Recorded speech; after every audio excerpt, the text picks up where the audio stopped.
Basic electronics की video lecture series में एक बार फिर से स्वागत है। मैं हूं रोशन लाल जैन, प्रवक्ता electronics, government polytechnic college Barmer. Last lecture में हमने सेमीकंडक्टर डायोड के इक्विवेलेंट सर्किट और पावर सप्लाई के बारे में जाना। डीसी पावर सप्लाई में रेक्टिफायर एक हर्ट के रूप में काम करता है और जिसमें डायोड की यूनिडायरेक्शनल प्रॉपर्टी का उपयोग किया जाता है। आज हम रेक्टिफायर को डिटेल में डिस्कस करेंगे। देखेंगे कि रेक्टिफायर की दो टाइप्स है, एक है हाफ वेव रेक्टिफायर और दूसरा है फुल वेव रेक्टिफायर। और फुल वेव रेक्टिफायर भी आगे दो कैटेगरीज में है, एक तो सेंटर ट्रैप और एक ब्रिज रेक्टिफायर। इनको हम नेक्स्ट लेक्चर में डिटेल में डिस्कस करेंगे। तो सबसे पहले डिस्कस करते हैं हाफ वेव रेक्टिफायर। इसके इन पॉइंट्स पे आज का ये वीडियो लेक्चर कॉन्सेंट्रेटेड रहेगा। सबसे पहले हम देखेंगे सर्किट डायग्राम, देन इसकी वर्किंग, वेवफॉर्म, फिर हम देखेंगे कि डेफिनेशन कि इसको हाफ वेव रेक्टिफायर क्यों कहा है। फिर इसके बाद इसका गणितीय विश्लेषण रहेगा जिसमें हम लोग इस हाफ वेव रेक्टिफायर वेवफॉर्म की average value, RMS value, ripple factor, efficiency और पीआईवी के बारे में जानेंगे। तो सबसे पहले half wave rectifier circuit diagram के साथ स्टार्ट करते हैं। तो यहाँ पर हमने हाफ वेव रेक्टिफायर का सर्किट डायग्राम प्रदर्शित कर रखा है। यहाँ पर एक ट्रांसफॉर्मर जिसमें इसकी प्राइमरी को एसी मेन सप्लाई से कनेक्ट किया गया है और ट्रांसफॉर्मर की सेकेंडरी डायोड और लोड को एक श्रेणीक्रम सीरीज कॉन्फ़िगरेशन में कनेक्ट कर रखा है। तो यह एक हाफ वेव रेक्टिफायर का सिंपल डायग्राम हो गया। अब इसकी वर्किंग को समझते हैं। हमने एसी मेंस जो लगाया है प्राइमरी के सिरों पे, वो सेकेंडरी के सिरों पे आ रहा है, तो उसे हमें इस रेक्टिफायर डायोड के लिए इनपुट माना है। तो इनपुट हो गया रेक्टिफायर डायोड के input Vi = Vm sin omega t, जिसको यहाँ वेव फॉर्म शो कर रखा है, साइनोसोडल एसी इनपुट। और ये डायोड का एन सीधा लोड से कनेक्टेड है। अब इसकी वर्किंग को समझते हैं कि केस 1, जब ये इनपुट का पॉजिटिव हाफ साइकिल 0 से पाई के बीच में पॉजिटिव हाफ साइकिल इस डायोड पे अप्लाई होता है, तो इस केस में डायोड फॉरवर्ड बायस हो जाता है, क्योंकि डायोड का पी टर्मिनल पॉजिटिव टर्मिनल से कनेक्ट हो जाता है और एन टर्मिनल नेगेटिव से कनेक्ट हो रहा है। तो इस कंडीशन में डायोड फॉरवर्ड बायस होता है। यदि डायोड को आइडियल माना है तो फॉरवर्ड बायस में डायोड शॉर्ट सर्किट हो जाएगा, और यदि इस समय प्रैक्टिकल माना है तो इस समय एक बहुत ही लो वैल्यू का रेजिस्टेंस इसको आएगा सामने। तो इस समय फॉरवर्ड बायस होने से लोड के अंदर करंट फ्लो होगी, load current IL। Ideal condition में हम इसका वेवफॉर्म बना है, तो ये शॉर्ट सर्किट होने पे जो भी सेकेंडरी के सिरों पे वोल्टेज है वो लोड के सिरों पे आ जाएगा। तो हम कह सकते हैं कि पॉजिटिव हाफ साइकिल में load voltage V0 will be equal to the Vi। हमने यहाँ पर इसको आइडियल माना है।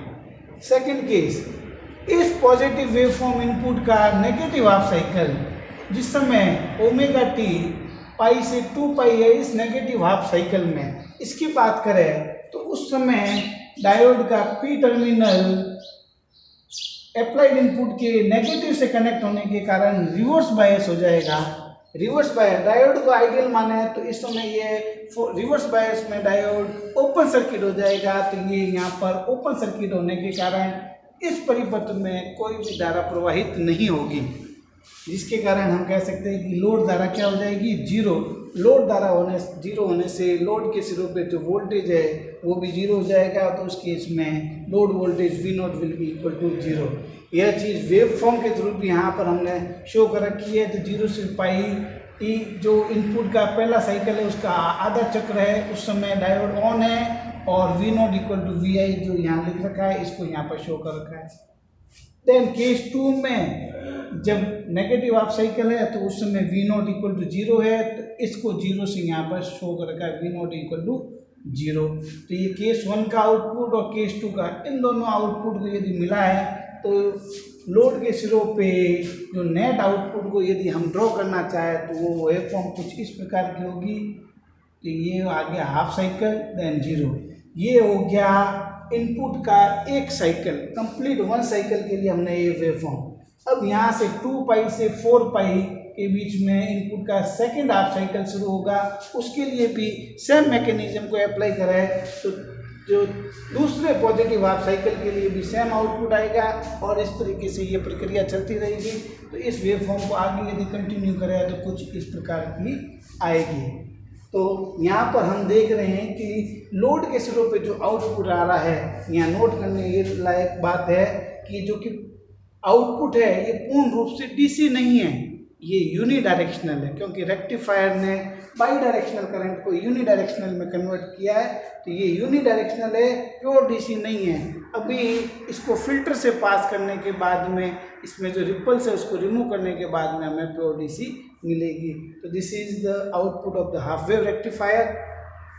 अब इस सर्किट के लिए अब लोड करंट का यदि एक्सप्रेशन कैलकुलेट करना हो तो इस रेक्टिफायर का इनपुट था VI = VM sin omega t, जो कि सेकेंडरी का वोल्टेज है VI = VM sin omega t। यदि लोड रेजिस्टेंस RL है तो RL लोड रेजिस्टेंस, तो और हमने प्रैक्टिकल कंडीशन में माना है RF डायोड का फॉरवर्ड रेजिस्टेंस, तो IL का एक्सप्रेशन हो जाएगा V/R से। तो इनपुट वोल्टेज VI अपॉन, ये सीरीज में था, हमने पहले कहा था कि डायोड और लोड रेजिस्टेंस सीरीज में है, तो नेट रेजिस्टेंस हो जाएगा RL + RF VI upon RL + RF। तो 0 से पाई पॉजिटिव हाफ साइकिल में IL का एक्सप्रेशन हो जाएगा VM sin omega t upon RL + RF, और पाई से 2 पाई के बीच में IL का एक्सप्रेशन हमने पहले कह दिया है 0 है इसके यहाँ पर। तो यह लोड करंट का नेट एक्सप्रेशन हो जाएगा हाफ वेव रेक्टिफायर के लिए। और इसको यदि सिंप्लीफाई करें VM अपॉन RL + RF को यदि IM लिखे तो IL का एक्सप्रेशन हो जाएगा IL = IM sin omega t, omega t = 0 to पाई। तो इस पूरे डिस्कशन के बाद में अब हम कह सकते हैं कि हाफ वेव रेक्टिफायर एक ऐसा रेक्टिफायर है जो AC इनपुट के प्रत्येक चक्र के केवल आधे भाग को रेक्टिफाई मतलब डिस्टिक्ट करता है, इसलिए इसको हाफ वेव रेक्टिफायर कहते हैं। यदि फुल वेव रेक्टिफायर को ही यहाँ पर डिफाइन करना हो तो उस समय हम कह देंगे ऐसा रेक्टिफायर जो AC इनपुट के प्रत्येक चक्र के पूरे दोनों साइकिल को रेक्टिफाई करता है, तो वो फुल वेव रेक्टिफायर होगा। नेक्स्ट डिस्कस करते हैं एवरेज वैल्यू के बारे में। अब एवरेज वैल्यू को समझने के लिए देखते हैं ये जो टोटल लोड करंट है, टोटल लोड करंट जो लोड के थ्रू बह रही है हाफ वेव रेक्टिफायर में, इसकी वेवफॉर्म को कुछ हमने इस तरीके से समझा। अब इसमें जो टोटल लोड करंट है वो AC + DC दोनों ही होती है, मीन्स ये प्योर DC नहीं होके इसमें कुछ AC कंपोनेंट होते हैं जिसको रिपल्स कहा जाता है और जिसको हम रिपल फैक्टर के माध्यम से कैलकुलेट करेंगे। तो ये टोटल लोड करंट है AC + DC, तो इसको हम लिख सकते हैं कि total load current IL will be a sum of DC component IDC + IAC dash.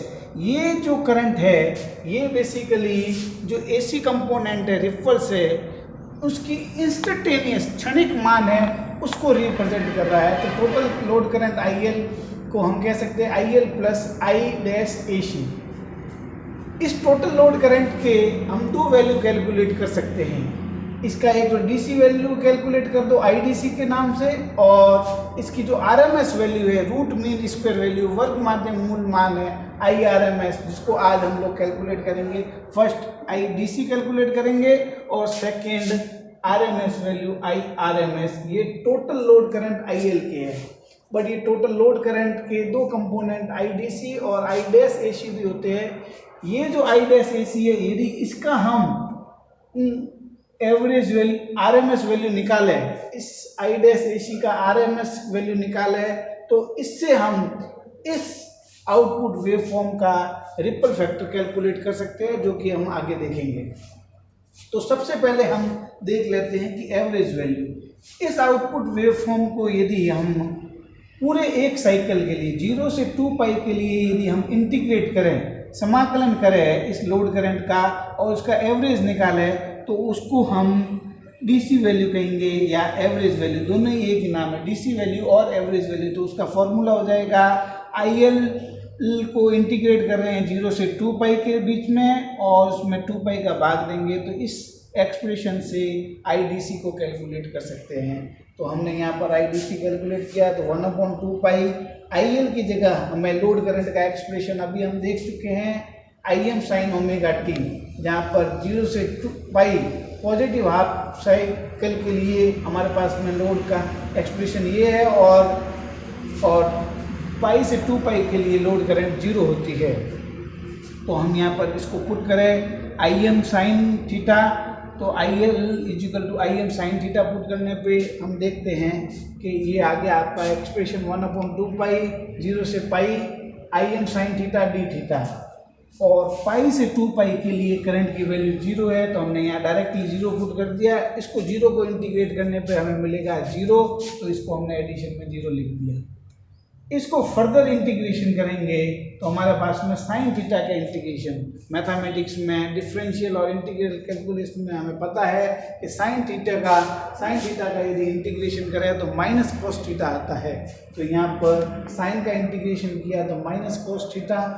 अब हम इसकी लोअर और अपर लिमिट पुट करें तो Im/2 pi minus cos theta, upper lower limit 0 से पाई, तो Im/2 पाई ये -12 आ गया। अपर लिमिट को सबसे पहले लगाएंगे cos pi minus lower limit cos 0। हम जानते हैं कि cos पाई का मान -1 होता है और cos 0 का मान 1 होता है, तो -1 -2 इंटू माइनस +2 हो जाएगा।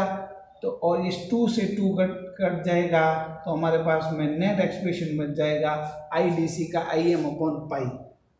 यदि हमारे पास में इस लोड करंट में आईएल कंपोनेंट में से आईडीसी का मान आ गया, तो अब इस लोड के सिरों पे यदि डीसी वोल्टेज को कैलकुलेट करना है तो वीडीसी हम इजीली कैलकुलेट कर सकते हैं। तो हमें पता है ओम्स लॉ से V = IR होता है, तो VDC = IDC × RL। Load resistance के सिरों पे कैलकुलेट कर रहे हैं DC voltage, IDC × RL। IDC का मान यहाँ से पुट कर दिया हमने Im/पाई, और हम जानते हैं कि यहाँ पर हमने Im का वैल्यू पहले कैलकुलेट कर रखा है जो कि Vm/RL plus small rf forward bias में जब डायोड होता है तो प्रैक्टिकली इसका जो लो वैल्यू का रेजिस्टेंस है उसको स्मॉल rf से नोटेट किया है। तो यहाँ पर ये Vm/RL प्लस RF इंटू RL/पाई है, तो इसको सिंप्लीफाई करके कुछ इस तरीके से लिख सकते हैं Vm/पाई इंटू RL/RL प्लस RF, ये हो गया VDC। तो इस हिसाब से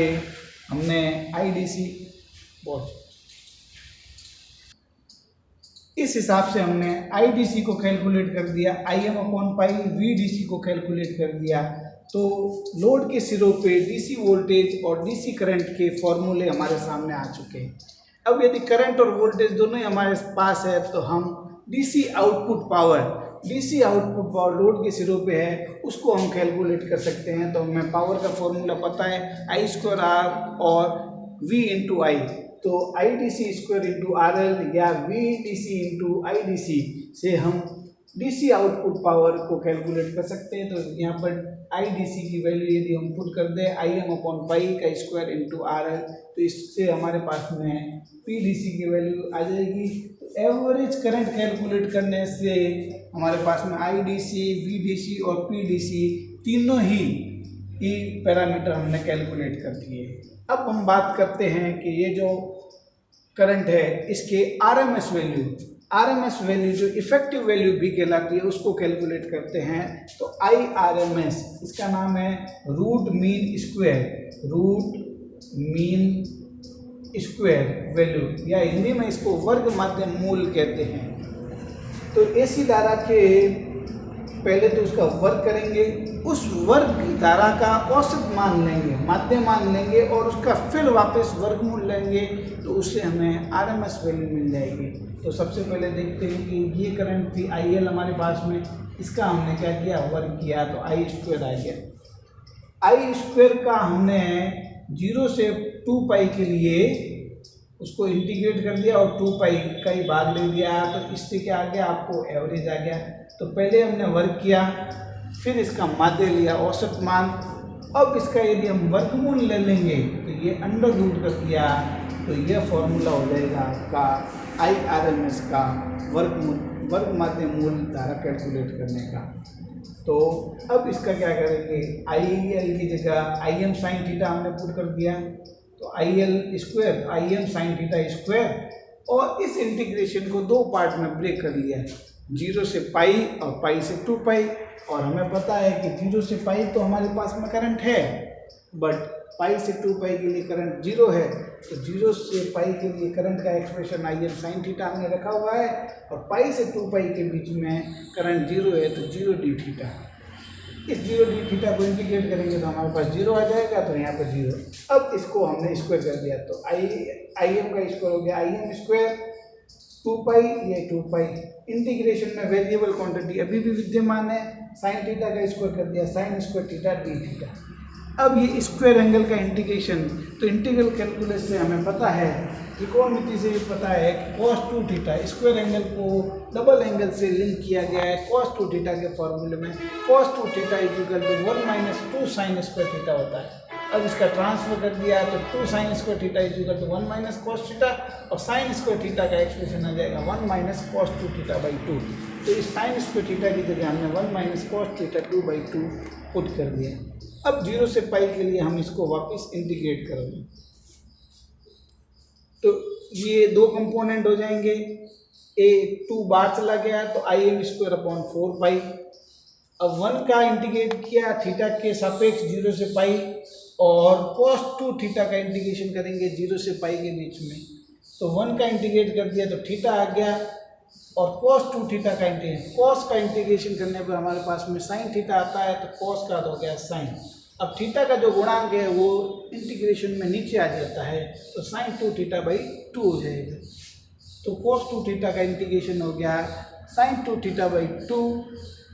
अब इसकी लिमिट लगा देंगे 0 से पाई की, तो थीटा एंगल में लिमिट लगाई 0 से पाई, तो सबसे पहले अपर लिमिट लगी तो पाई, फिर लोअर लिमिट पाई माइनस 0, फिर इस इंटीग्रेशन को सॉल्व किया, उसकी लिमिट लगाएंगे, पहले लगाई पाई, तो साइन 2 थीटा है तो थीटा की जगह पाई लिख देंगे, तो थीटा की जगह 2 पाई लिखने पे हमारे पास में आ गया साइन 2 पाई, तो sine 2 pi by 2 minus sine 0। और हमें पता है कि साइन n पाई 0 होता है, साइन जब जब 0 होगा, पाई होगा, 2 पाई 3 पाई 4 पाई, इन सभी लोकेशंस पे साइन की वैल्यू 0 होती है, तो ये इसकी वैल्यू भी 0 हो गई, साइन 0 भी 0। तो टोटल इस इंटीग्रेशन को सॉल्व करने पर हमारे पास में ब्रैकेट में वैल्यू आ गई पाई, ये पाई 4 पाई के पाई से कट गया, तो अंडर रूट में हमारे पास में बच गया IM स्क्वायर अपॉन 4, और उसको अंडर रूट लेने पर हमारे पास में IRMS की वैल्यू का एक्सप्रेशन, नेट एक्सप्रेशन आ गया IM बाई 2। यदि IRMS का मान आ गया तो हम VRMS का मान भी इजीली कैलकुलेट कर सकते हैं कि करंट को VRMS is equal to IRMS into RL। इस करंट को ओम्स लॉ से V is equal to IR से के पास किया, तो हमारे पास में VRMS का भी फॉर्मूला आ गया। अब हम बात करते हैं, हमने आउटपुट, हमें एफिशिएंसी कैलकुलेट करनी है इस हाफ-वेव रेक्टिफायर की। तो इस एफिशिएंसी में कैसे, इनपुट में तो हमारे पास में AC पावर है, आउटपुट में DC पावर है, तो हमने DC पावर आउटपुट को तो यहाँ पर कैलकुलेट कर दिया है, ये DC आउटपुट पावर है, और हमें AC इनपुट पावर चाहिएगी, तो AC इनपुट पावर को PAC से नोटेट किया गया है, और उसको कैलकुलेट करने के लिए हमें RMS वैल्यू की जरूरत पड़ेगी, तो PAC is equal to IRMS square into, अब जो आउटपुट हम RL के सिरों पे ले रहे थे आउटपुट, बट इनपुट तो डायोड और लोड दोनों से पास हो रहा था, तो इनपुट के लिए इस डायोड का रेजिस्टेंस R भी पिक्चर में आ जाएगा, तो इसका जो रेजिस्टेंस RF है वो भी काम में आ जाएगा। तो इनपुट पावर को कैलकुलेट कर रहे हैं, तो उस समय हमने net resistance RL plus RF काम में लिया है, जबकि DC आउटपुट पावर लोड के सिरों में ले रहे हैं, तो वहाँ पर हम सिर्फ RL को काम में ले रहे हैं, RF को यहाँ कंसीडर नहीं करेंगे। तो इस हिसाब से PAC हमारे पास में आ गया। अब इसके बेसिस पे हम इस हाफ वेव रेक्टिफायर की एफिशिएंसी को कैलकुलेट कर सकते हैं। तो अभी तक हमने हाफ वेव रेक्टिफायर के आउटपुट में जो करंट हमें मिल रही है उसकी DC value, RMS value, PDC और पीएसी के बारे में जो मैथमेटिकल कैलकुलेशन है उसको परफॉर्म करके इनके फॉर्मूलों को डिराइव कर लिया। अब हमारा टारगेट है कि हम इस हाफ वेव रेक्टिफायर के रिपल फैक्टर, एफिशिएंसी और पीआईवी रेटिंग्स को कैलकुलेट करना चाहते हैं। तो सबसे पहले डिस्कस करते हैं हाफ वेव रेक्टिफायर का रिपल फैक्टर। तो हमने अभी तक ये जाना कि हाफ वेव रेक्टिफायर के इस आउटपुट में एसी प्लस डीसी दोनों होने के कारण जो एसी कंपोनेंट है उसकी जो इंस्टेंटेनियस वैल्यू है उसको आई ए सी डैश के से नोटेट किया है, और इसी की यदि हम आरएमएस वैल्यू कैलकुलेट करें उसको हमने आई डैश आरएमएस से माना है। यदि इस वैल्यू को कैलकुलेट करें और डीसी कंपोनेंट का अनुपात ले तो हम एक फैक्टर को डिफाइन कर सकते हैं जिसे रिपल फैक्टर कहते हैं, जिसको RMS value of AC component और डीसी कंपोनेंट के अनुपात से प्रदर्शित किया जा सकता है। तो हम कह सकते हैं कि ripple factor r i dash R M s upon I D c के बराबर होगा।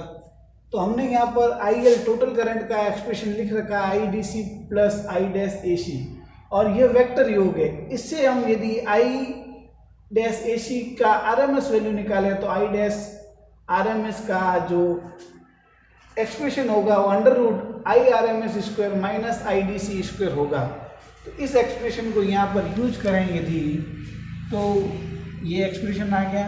तो under root of I R M S square minus I D C square upon I D C, इसको और सिंप्लीफाई करें, इस आई डी सी को under root के अंदर ले जाएं तो इसको स्क्वायर करना पड़ेगा और फिर इन दोनों पार्ट में डिवाइड कर देंगे तो I R M S square upon I D C square हो जाएगा minus I D C square बटा आई डी सी स्क्वायर 1 हो जाएगा।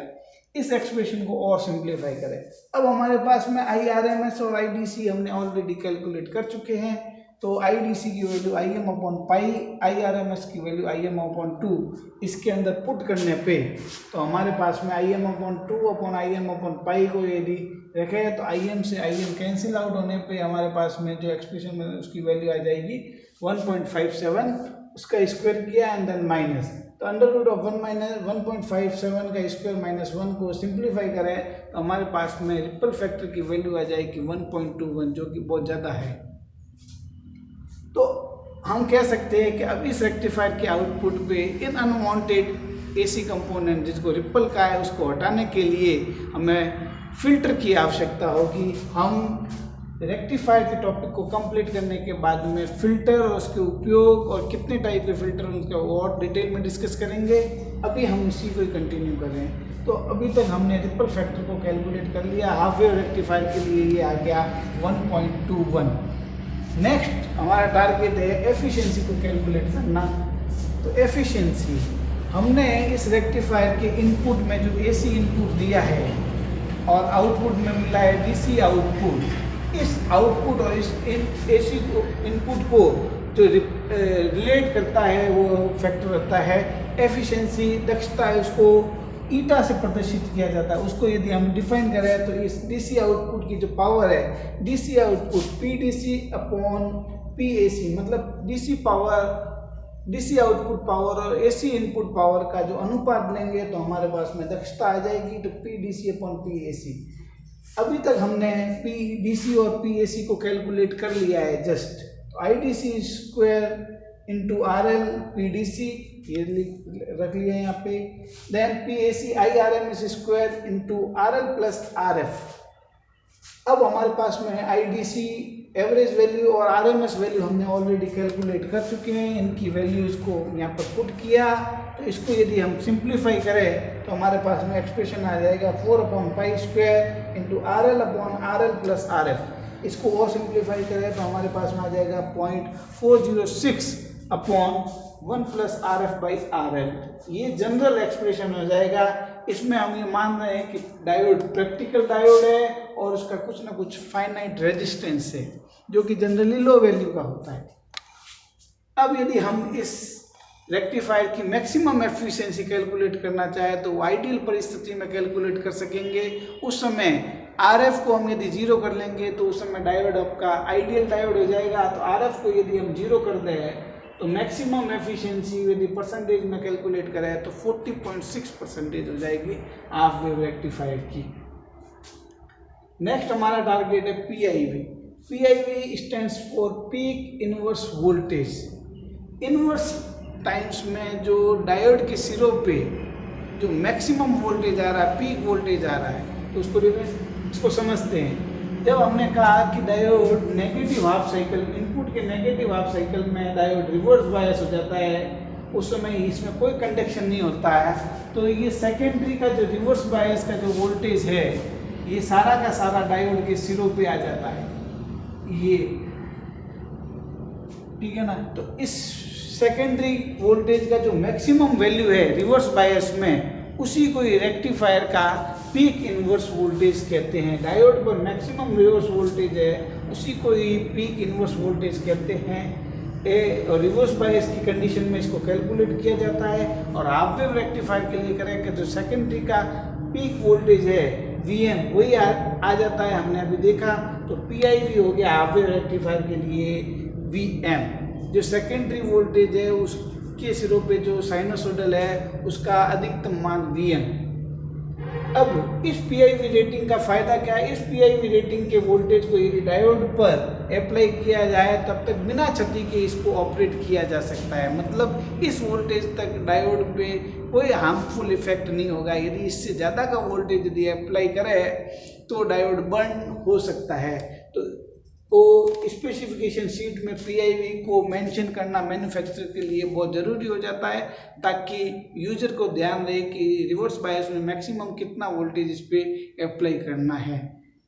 तो ये इस PIV का बेनिफिट है। तो इसी के साथ हमने देखा कि रिपल फैक्टर और इस हाफ वेव रेक्टिफायर की एफिशिएंसी क्या है और डायोड के लिए PIV रेटिंग क्या है।